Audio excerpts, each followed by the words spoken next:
গভীর রজনীতে আল্লাহর নবী বিশ্ব নবী রাহমাতুল লিল আলামিন হুজরা শরীফ থেকে প্রচন্ড শীতের মধ্যে বের হয়েছেন।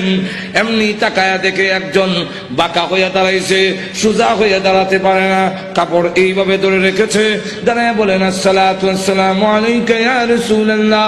আল্লাহর নবী বলেন, কে রে তুমি এত গভীর রজনীতে আমাকে সালাম দিচ্ছ? আল্লাহর নবী যেই মাত্র জিজ্ঞাসা করলেন, উনি ডাকতে, হুজুর আপনি কি আমাকে চিনতে পারেন নাই? আমি আব্দুল্লাহ। আল্লাহর নবী বলেন, কোন আব্দুল্লাহ? ওগো নবীজি, কিছুদিন আগে ইসলাম ধর্ম গ্রহণ করেছি। আমার নাম ছিল আব্দুল উজ্জা, আমি আপনার নামটা পরিবর্তন করে আব্দুল্লাহ রেখেছেন, আমি সেই আব্দুল্লাহ। বলেন, আমার আব্দুল্লাহ তো ধনী বাপ চাচা, তার বাপ চাচা ধনী ব্যবসায়ী ছেলে, সকাল বিকাল কাপড় পরিবর্তন করে আসতো। আজকে তো দেখা যায় গায়ে কাপড় নাই, একটা কাপড়ের টুকরা পরিধান করা, সোজা হয়ে দাঁড়াতে পারে না, তার লজ্জাস্থান খালি হয়ে যায়, হাত দিয়ে ধরে রাখছে কোন রকমে কাপড়ের টুকরা। আল্লাহর নবী বলেন, আমার আব্দুল্লাহর এই অবস্থা কেন?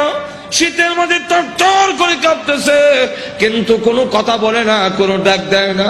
নবী গো, অপেক্ষায় বসে আছি, কোন সময় আপনি বের হবেন। আপনার নুরানি চেহারা যদি এক নজর দেখতে পারি, তাহলে আমার অন্তরে আর কোনো দুঃখ থাকবে না। আল্লাহর নবী বলেন, কি হলো তোমার এই অবস্থা কেন? আব্দুল্লাহ, হুজুর আপনার দরবারে কেন আসা যাওয়া করি? আমার চাচা আমাকে বলেছেন বাড়ি ছেড়ে দিতে হবে, আর না হয় মুহাম্মদের দরবার ছেড়ে দিতে হবে। নবী গো, আমি ঘোষণা দিয়েছি, প্রয়োজন বুঝে আপনার বাড়ি কেন তামাম পৃথিবী ছেড়ে দিতে পারি, কিন্তু একটি মুহূর্তের জন্য বিশ্ব নবীর দরবার আমি ছাড়তে পারবো না। আমাকে বাড়ির থেকে বের করে দিয়েছে, বের হওয়ার সময় বললো কাপড় চোপড় গুলো দিয়ে যাও, এগুলো তো আমাদের। উদ্দেশ্য হইল আমি উলঙ্গ হয়ে গেলে এটা যাব না, লজ্জায় তখন করে বসে থাকবো, আপনার দরবারে আসবো না। আমি তখন আমার চাচাকে জানিয়ে দিলাম, ওগো চাচা, কাপড় হারাতে পারি, ইজ্জত সম্মান হারাতে পারি, আমি সর্বহারা হতে পারি, কিন্তু আল্লাহর কসম ঈমান হারা এক মুহূর্তের জন্য হতে পারবো না। দাদা, আজকে যদি শরমের আর ইজ্জতের বয়ে কাপড়ের জন্য আমি ঈমান হারা হয়ে যাই, মৃত্যুর পরে কবর থেকে উলঙ্গ হয়ে আল্লাহর দরবারে উঠব, উলঙ্গ অবস্থায় জাহান্নামের মধ্যে দেওয়া হবে। আল্লাহর নবী আমার কাপড় চোপড় গুলো রেখে দিয়েছে। আমি আমার মার সামনে দাঁড়িয়ে বললাম, মা গো, ওর মা একটা কাপড় দেন না, আমি আমার লজ্জাস্থান রেখে বিশ্ব নবীর দরবারে যাব। ওগো মা, একটা নজর যদি আল্লাহর নবীকে দেখতে পারি, তাহলে আমার মনে আর কোনো ব্যথা থাকবে না। এই বলে হুজুর আমার মা একটা কাপড় দিয়েছেন, কোন রকমের লজ্জাস্থান রেখে আপনার হুজুরের সামনে এসে বসে আছি। কোন সময় আপনি বের হবেন, আপনার চেহারা মুবারক একটা নজর দেখার জন্য বসে আছি। নবীজি তার করুণ কাহিনী শুনে বিশ্ব নবী পর্যন্ত চোখের পানি রাখতে পারলেন। আল্লাহ নবী ডাক দিয়ে বলেন, আব্দুল্লাহ আমার ঘরে আয়, হুজুরের শরীফে আয়, এই নে আমার ব্যবহারের দুইখান কাপড় তোরে দান করলাম। নবীজির দুইখানা কাপড়, ব্যবহারের কাপড়ের দাম আছে না নাই? এরপর থেকে আব্দুল্লাহ জুল বাগাদাইন হয়ে গেল। খালি আব্দুল্লাহ না, এমন টাইটেল লাগছে। আল্লাহ নবী আব্দুল্লাহ বল, তোর কোন আকাঙ্ক্ষা আছে নি? আব্দুল্লাহ হুজুর দুনিয়ার কোন আকাঙ্ক্ষা নাই, আপনার কাছে আমার একটা দরখাস্ত। নবীজি আপনি বলেছেন শাহাদাতের মরণ হইলে মরণের কষ্ট হয় না,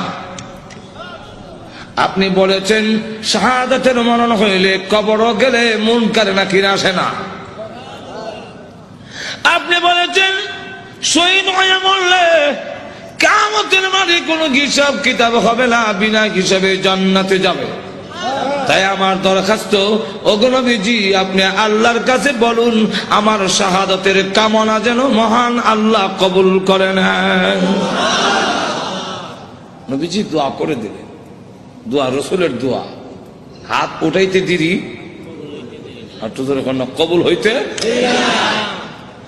আল্লাহ নবী বিশ্ব নবী রাহমাতুল লিল আলামিন দোয়া করে দিলেন।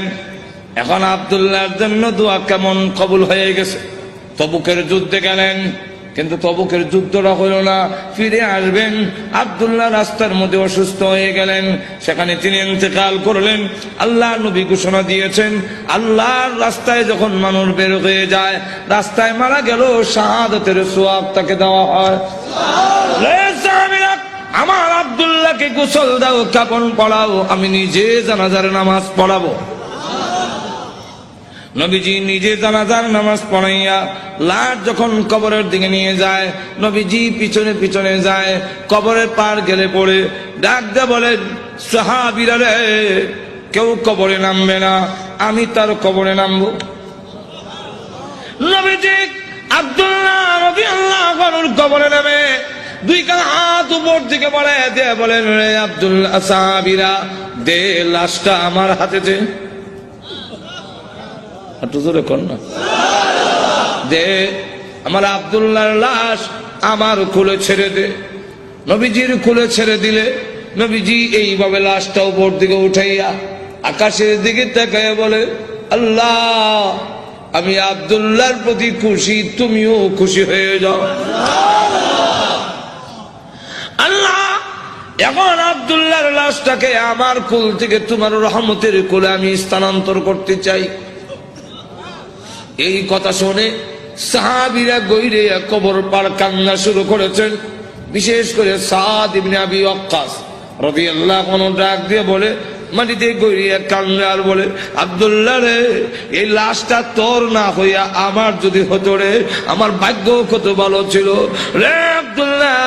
এই লাশ তোর না হইয়া আমার যদি হতো, যেখানে আল্লাহর নবী বলতেছেন, আল্লাহ আমি খুশি, মেহেরবানি করে তুমিও আমার আব্দুল্লাহর প্রতি খুশি হয়ে যাও।